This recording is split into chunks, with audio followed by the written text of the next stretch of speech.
ఎవరైనా ఒక నాయకుడిని బతిమలాడుకున్నారా? ఏది చేయనక్కర్లా.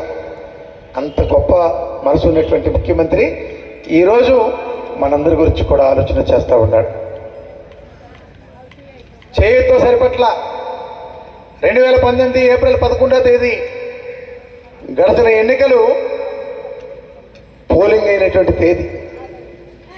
ఆ తేదీ నాటికి డోక్రా అక్క చెల్లెమ్మలకి ఉన్నటువంటి బకాయి ఎంతైతే ఉందో అది 50,000 కావచ్చు, 5 లక్షలు కావచ్చు, 10 లక్షలు కావచ్చు.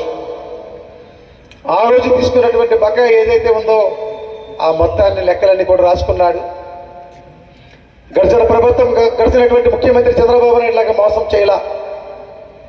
చంద్రబాబు నాయుడు ఏం చెప్పాడు? బేషరతుగా అక్క చెల్లెమ్మల తాలూకా డోక్రా రుణాలన్నీ కూడా మాఫీ చేస్తానని చెప్పాడు.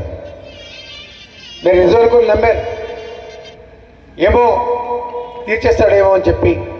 తీరా అధికారంలోకి వచ్చిన తర్వాత తూచని చెప్పి చిన్నపిల్లలు ఆడుకునేటప్పుడు ఏదైనా మాట జారితే తూచంటారు. అలాగే తూచని చెప్పి అప్పటి వరకు మీ బ్యాంకుల్లో మీకున్నటువంటి గౌరవాన్ని కూడా పోగొట్టి మిమ్మల్ని